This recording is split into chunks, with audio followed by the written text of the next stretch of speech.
What's going on, guys? How's everybody doing? I just want to try to get one thing done today. Actually, two things before it rains. It rained more last night than it has in a long time, and I'm fighting the weather today. You can see there's some stuff moving in there, but over here is clear. So I feel like right now it's kind of a fight and a race for the weather. I don't know what it's going to do.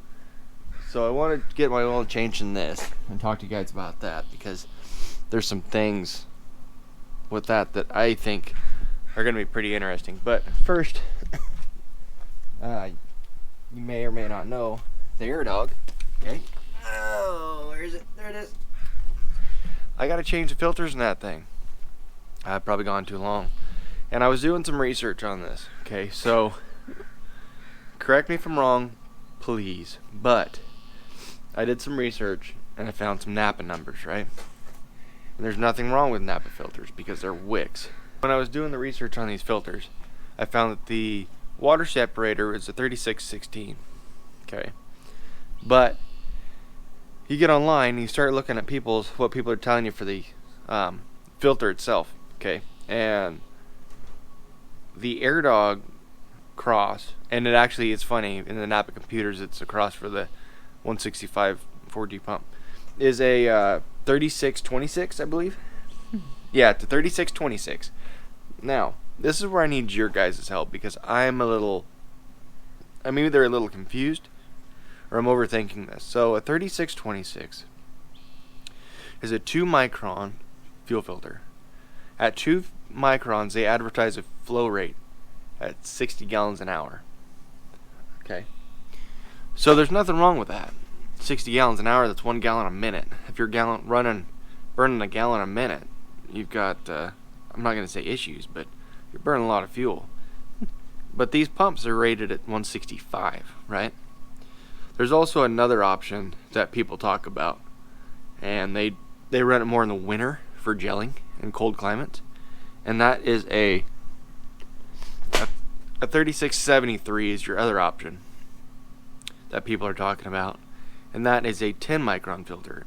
Now, if my math is right, a 10 micron filter is going to flow 5 times more than a 2 micron, correct?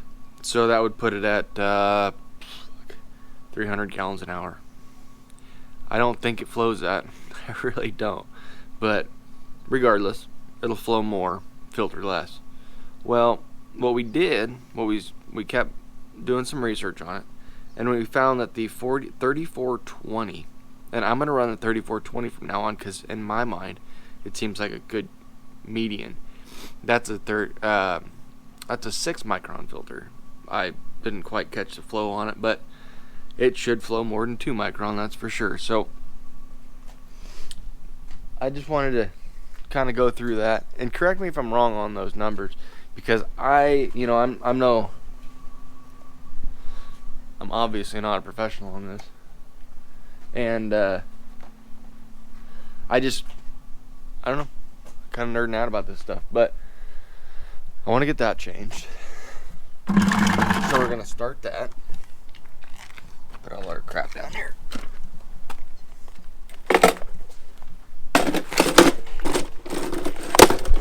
If anybody's never changed an AirDog filter or fast, it's pretty simple. I mean, look, you got 2 filters.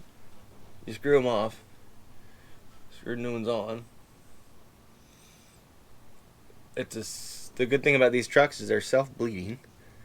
The injection system is. So theoretically, we should be able to just screw them off, put the new ones on, and go to town. Not literally, because we're not allowed to, but we should be able to do what we need to do.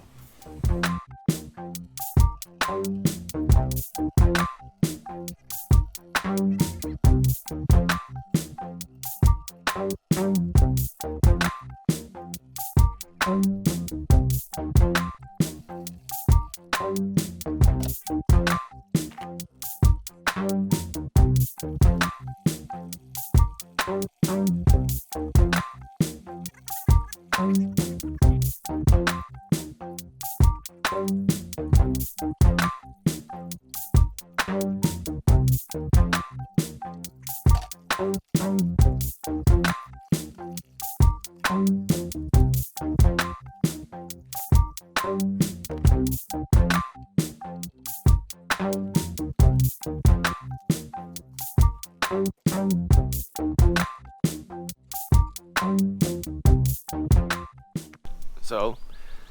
that's all it takes. That's one of the very many benefits of having an AirDog or a fast filter setup. Pump, faster AirDog pump, I should say, is changing them and servicing them super easy. You don't have to climb in here anymore. We put the factory filter delete plate in there. We don't have to climb in there and monkey with that filter anymore. So next thing we got to do is I want to change the oil. Okay, now before I get into what I use, I have a little bit of a confession here. So last time I changed the oil in this truck was the first time I used Amsoil, which I guess I should show you. The cat's out of the bag there. So what I am gonna do is I'm using Amsoil again. I'm using this stuff here. This is their filter. I like the filters. I'm not gonna say it's an entry-level oil. They have different grades of diesel oil like everybody else and anything else. That is their, I hate to say low grade because it sounds bad, but that is their first grade of diesel oil. So the confession of guilt here is the oil in this motor, I have 20,000 miles on that oil. Beat me up, go ahead. That's a long time to run oil. So the other night when I picked up this oil that we're going to put in the truck today, we pulled an oil analysis on this and we sent that off. So I guess that's one reason to stick around, subscribe, and like the videos, is because that's going to come back soon, and I'm going to show you guys just how well it held up. Also, given the fact this motor's got over 270,000 miles on it, so that's going to be really interesting. But in that interval, I didn't have to add any, and it didn't really look bad. But anyway, we are going to change that now. So I'm really hoping that goes as smooth as the fuel filters did. And if you can tell, look at that, it's moving in on us. So crawl under there. Still use our same bucket. If you've ever debated putting a lift kit on your truck, this should help you make that decision a little easier. Because I can tell you, a stock truck, you're not going to get a bucket under here. So 3/8 plug.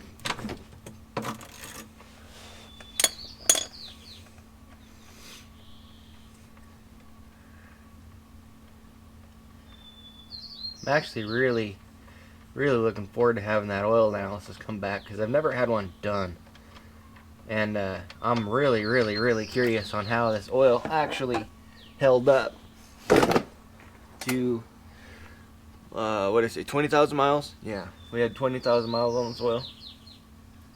That's too much, by the way. I'm not going to do that again. But it'll be fun to find out just how well it held up.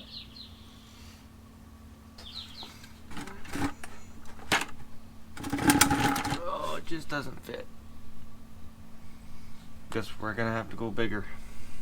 So if you didn't know on these trucks, or if you're watching this for some sort of educational value, the oil filter on these, on a 3rd gen, is right up there, okay? Oh, some of the 4th gens suck, because some of the 4th gens, they were smart enough to put a bigger cross member there, and you can't get to it, so you got it coming from the side. So this one, let's see how tight I got it last time. I'll put you guys down. See me struggle with this a little bit more. Damn thing.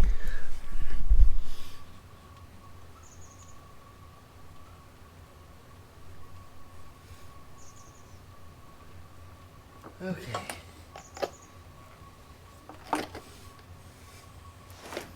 Got it. Got the old one out. Is there?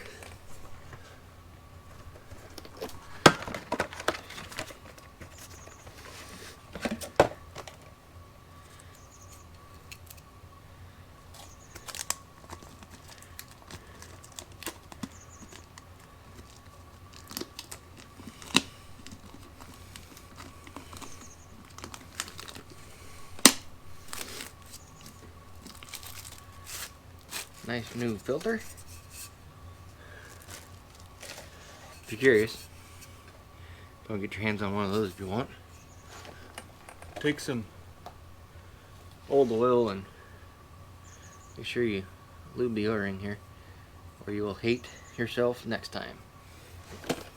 And just screw it back on.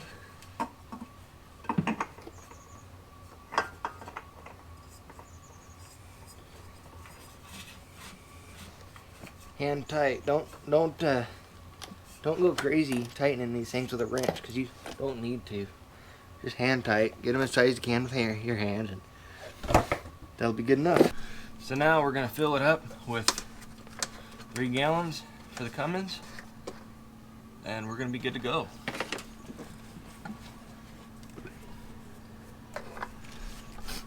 I honestly can't tell you guys enough how excited I am for that oil analysis to come back, because I am really curious on what it's going to tell me. Obviously they're going to tell me that it's probably been in there a little too long, but at the same time it's going to tell us the health of our motor, our engine, I guess, if you want to be correct. As far as if there's any bearing material, metal, silicates of any type, fuel, anything. So it's going to tell us how we're doing.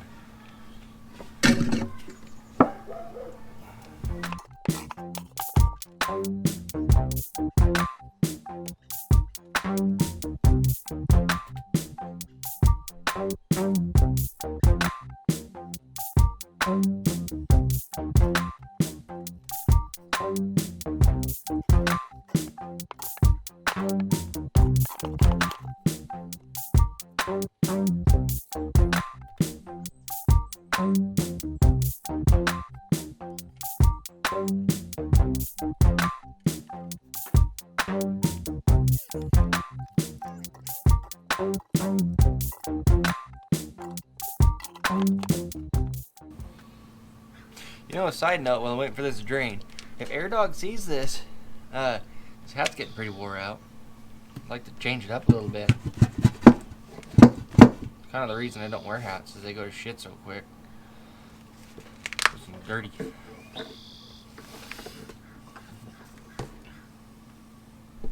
Okay, that's 3 gallons of oil, new filter.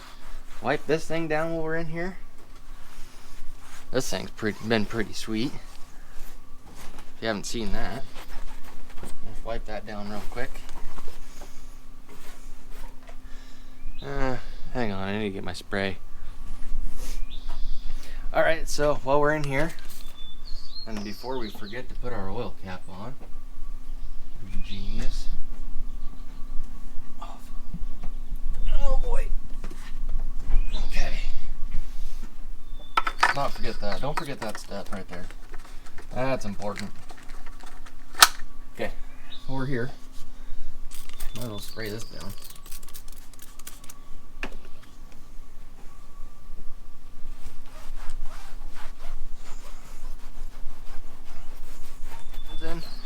Now hopefully, it'll start. Yeah.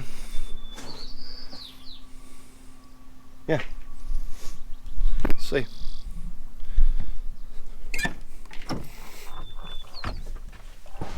Okay.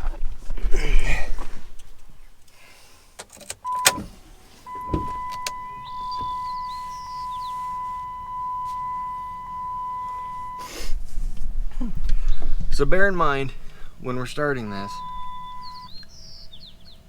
it's not a huge pile of crap. We just didn't pre-fill the filters when I put them in. So it might crank a couple times before it wants to take off. Okay.